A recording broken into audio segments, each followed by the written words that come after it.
My name is Rachel Morgan. I'm 29 years old, and for the past 3 years, I've been called a lot of things. But the one I'll never forget is whispered at the edge of a party, just loud enough for the laughter to ripple around the room like poison in champagne. "She's just a waitress," my mother said. She didn't know I was standing 10 feet behind her, holding the tray of smoked salmon bites she was too busy gossiping to notice. That night changed everything. But to really understand what happened the next morning, when I arrived in a Rolls Royce and the manager said, "Welcome back, boss," you need to know what led up to that moment. I was 25 when I dropped out of my MBA program to take care of my grandmother. She had raised me when my parents were too busy chasing business success and social clout. While they traveled and built their empire, it was Grandma Joan who packed my school lunches, read me bedtime stories, and taught me that kindness wasn't weakness. It was strength. When she got sick, I couldn't just put her in a home like my parents suggested. So I came back to my hometown and took a job at Delaney's, a local upscale restaurant, waiting tables at night and caregiving during the day. It wasn't glamorous, but it paid the bills. It also gave me something else: a front row seat to the kind of power games my family thrived on. My mother, Carol Morgan, ran a local PR firm. Think pristine white blouses, sharp heels, and even sharper smiles.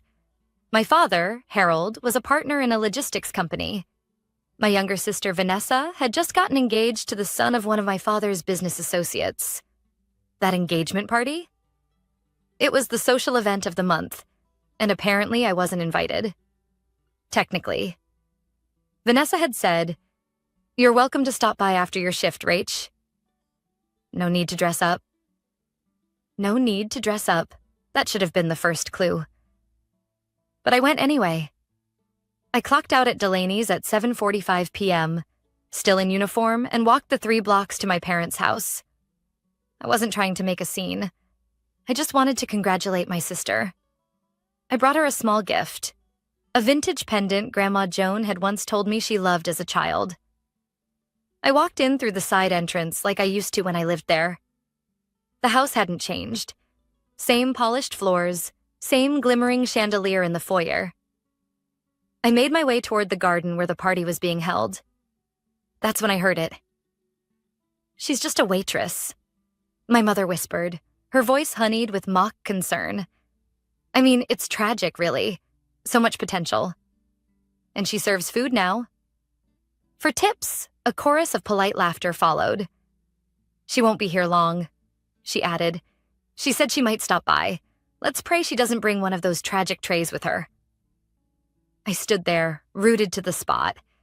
I hadn't brought a tray, but I might as well have. When I finally stepped outside and walked onto the terrace, a few heads turned.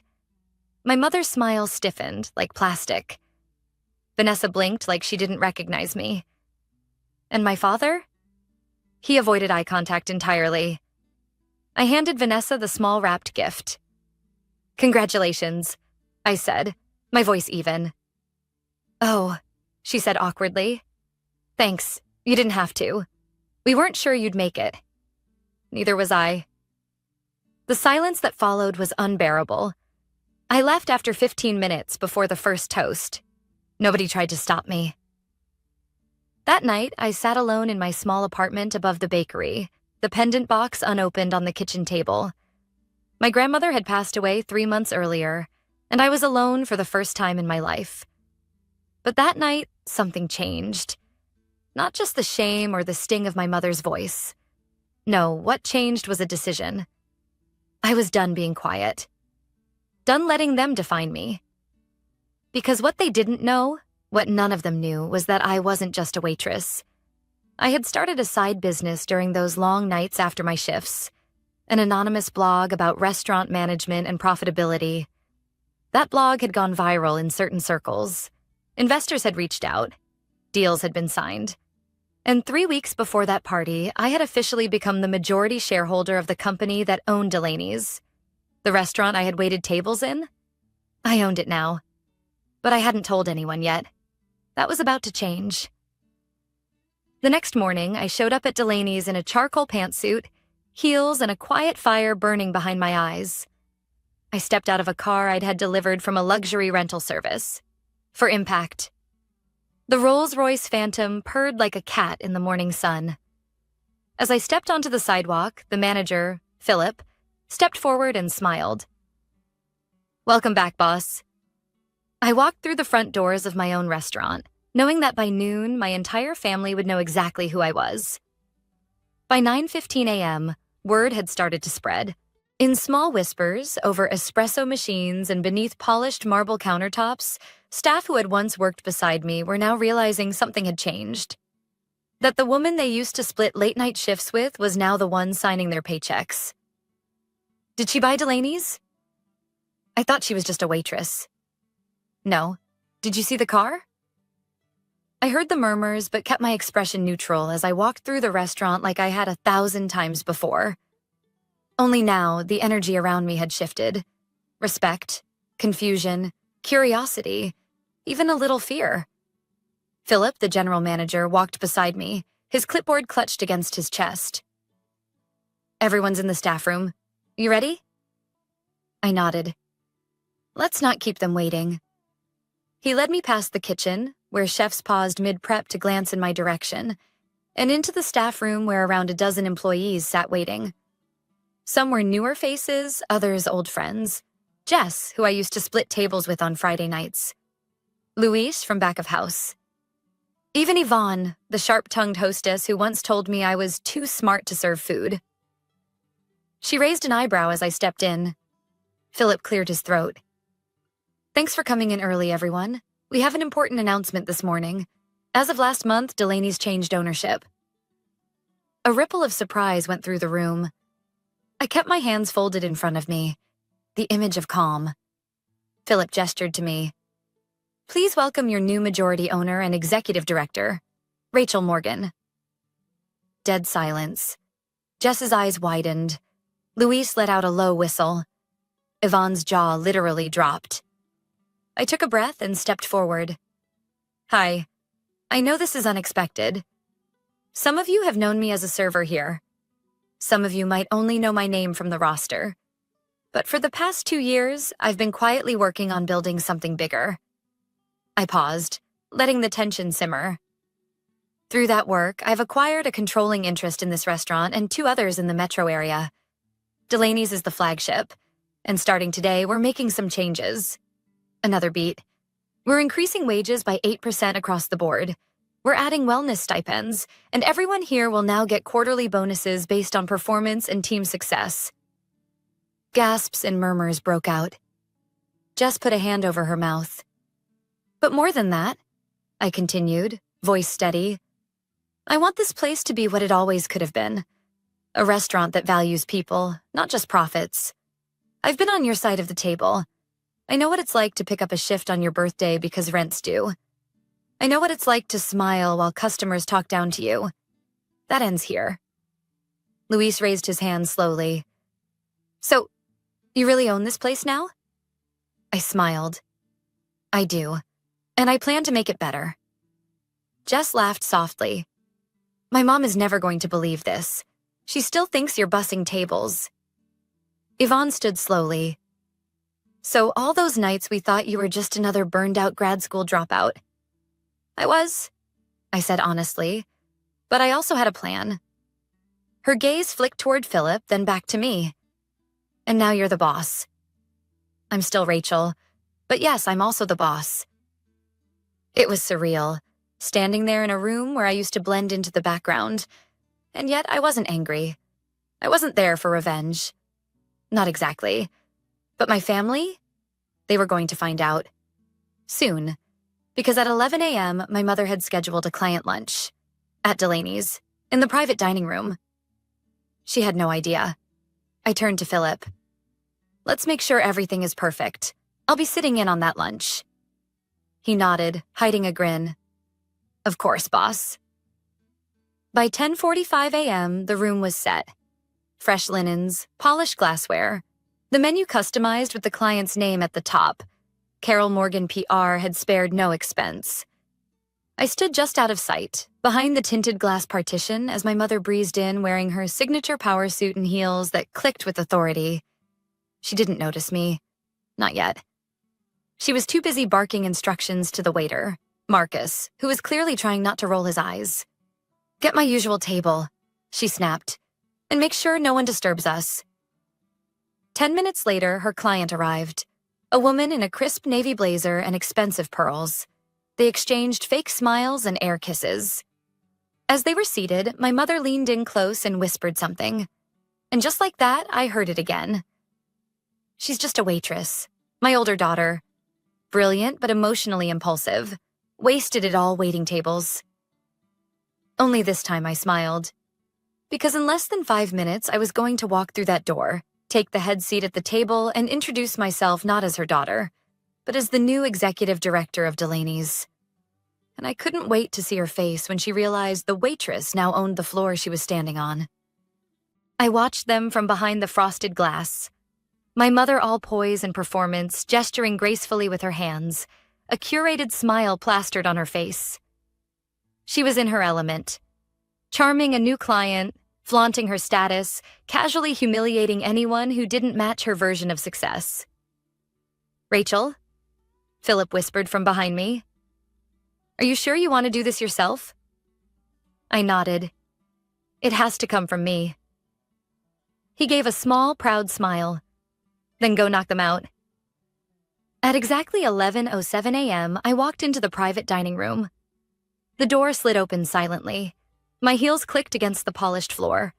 Deliberately so.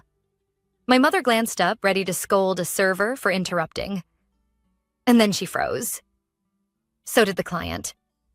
I stepped forward calmly and extended a hand to the woman across from her. "Hello, I'm Rachel Morgan, Executive Director of Delaney's and majority shareholder in Morgan Hospitality Group. I just wanted to personally welcome you and thank you for dining with us." The client blinked in surprise, then stood to shake my hand. "Oh, well, it's an honor. I wasn't expecting—" My mother finally found her voice. "Rachel? What? What are you doing here?"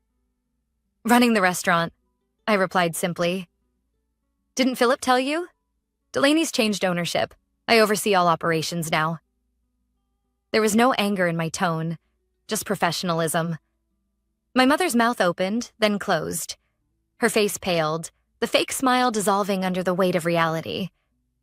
The client turned to her. "This is your daughter? You didn't mention she owned the restaurant." My mother laughed weakly. "Oh, well, Rachel's had many ventures. I wasn't aware she owned this one." I raised an eyebrow. "You weren't aware because you never asked." There was silence. A heavy, pregnant pause where everyone seemed to breathe in the shift of power. I gestured toward the menus. "Please enjoy your lunch. The chef has prepared a few specials for you, and everything today is on the house." The client smiled, impressed. "Thank you, Ms. Morgan. That's very generous of you." "You're welcome. If you need anything, I'll be just outside."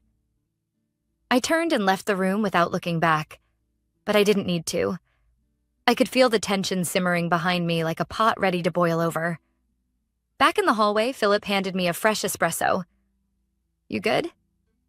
"Better than good," I said, taking a sip. I think she's finally speechless. But it wasn't over. Not yet. Because that evening I received a text from Vanessa. "Dinner at Mom and Dad's, 6:30. Apparently there's something we all need to discuss." I almost ignored it. But something in me, a flicker of the old Rachel who still craved acknowledgement, told me to go.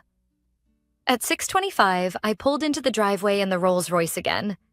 A different car than the one I'd rented that morning. This one? I'd bought it. With cash.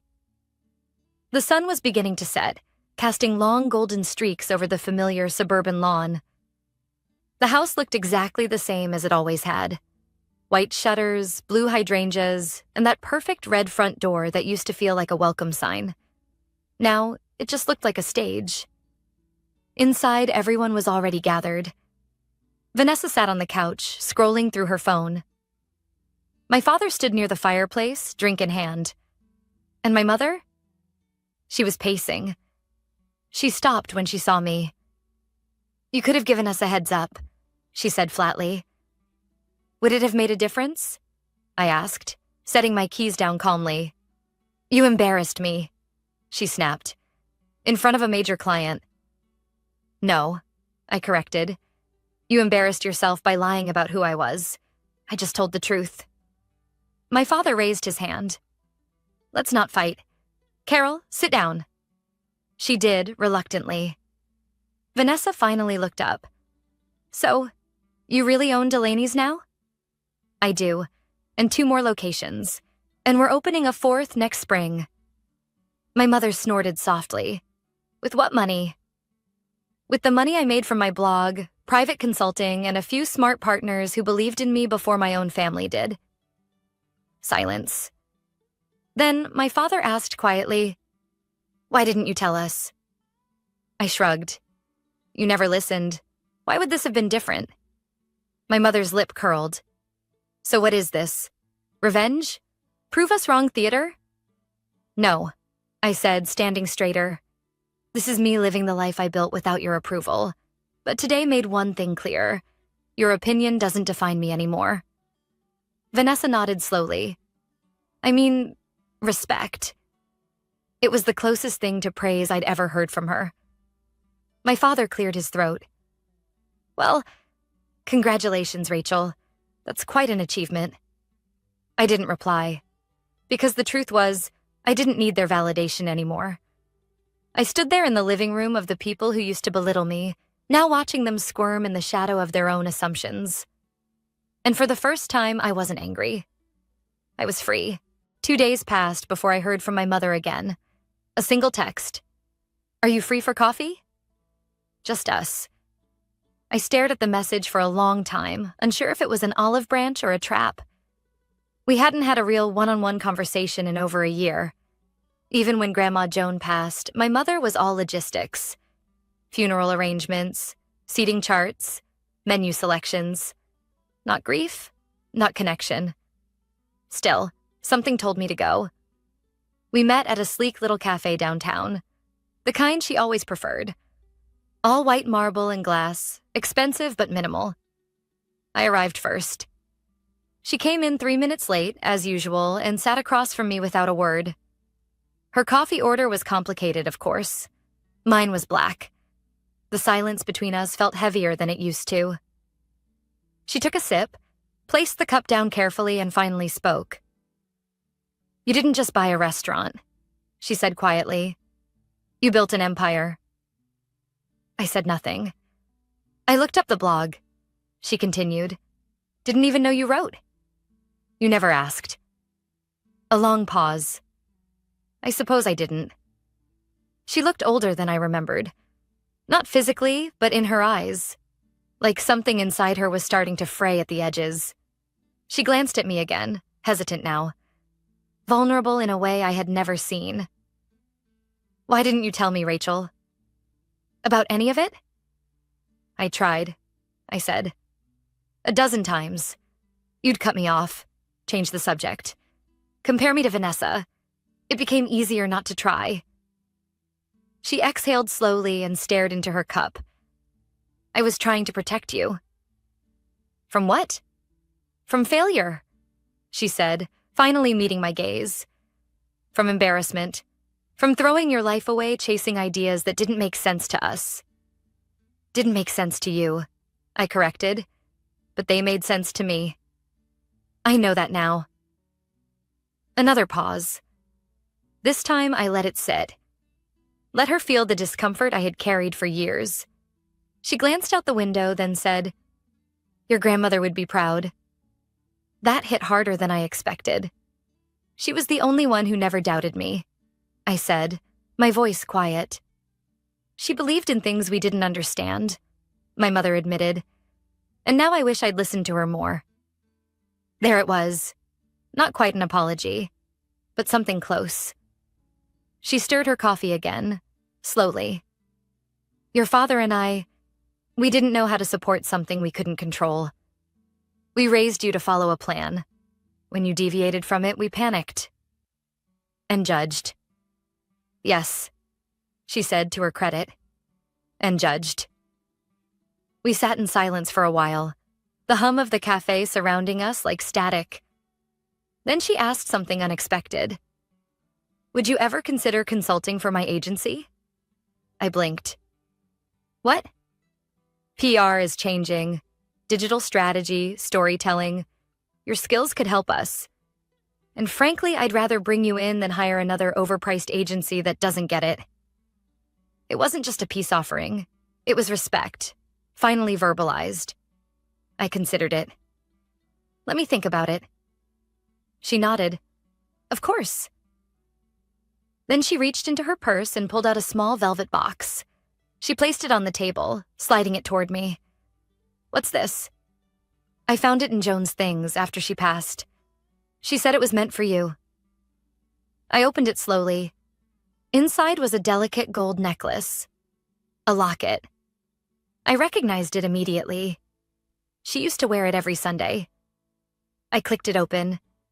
Inside was a tiny photo of me at 5 years old and a folded slip of paper. I unfolded it carefully.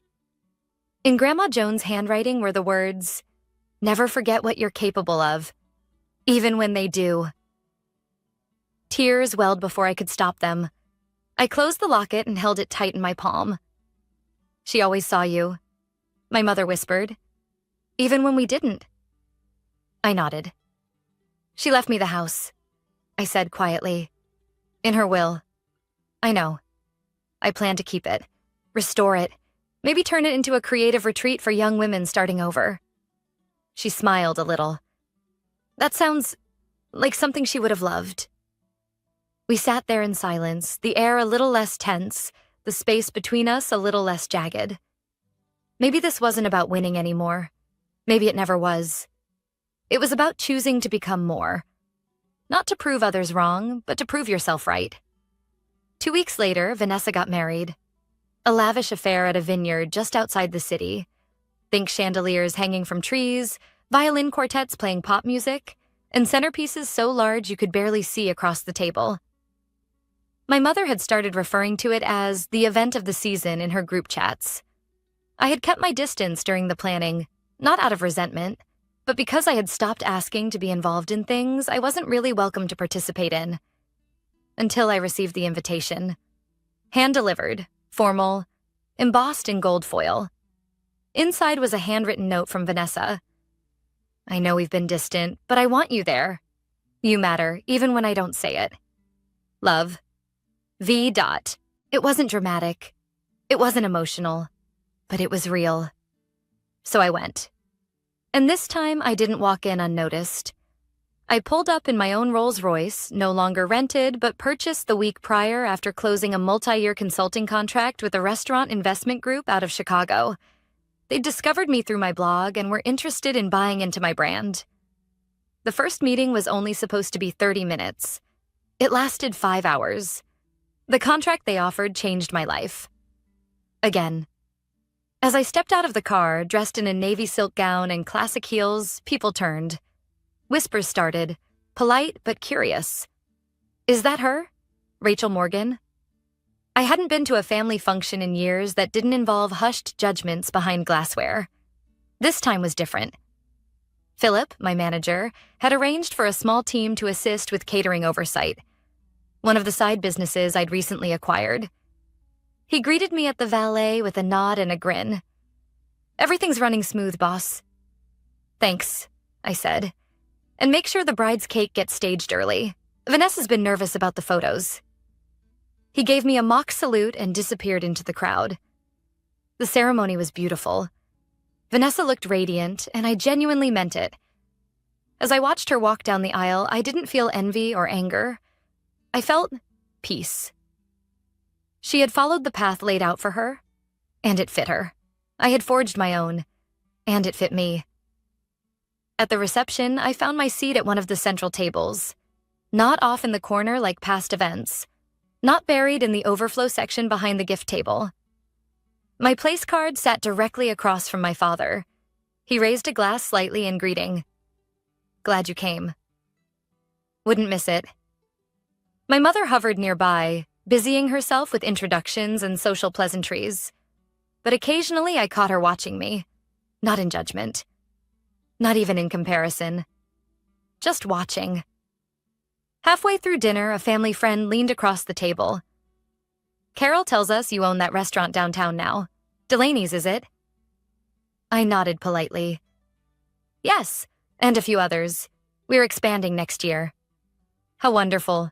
Your parents must be so proud. My father actually smiled at that. We are. And for the first time, I believed he meant it. Later that night, Vanessa pulled me aside. We stood under a tree strung with fairy lights, the vineyard glowing around us like something out of a dream. Hey, she said. Thanks for being here. You didn't have to invite me, I replied. But I'm glad you did. She looked down at her bouquet, then back at me. I heard what Mom said at the engagement party. That caught me off guard. You did? She didn't know I was nearby. I never knew it got that bad between you and them. I'm sorry. Not your fault, I said. But I didn't stop it either, she admitted. I let them talk about you like you were lost. And I should have known better. I do know better. I nodded. You're here now. That matters more. She laughed softly. I told Daniel, the first person I was afraid to introduce to you, that my sister could out-negotiate his entire boardroom if she wanted. I laughed too. Let's hope I never have to. Then she grew serious. I admire you, Rach. I always have. Even when you scared the hell out of me with your choices.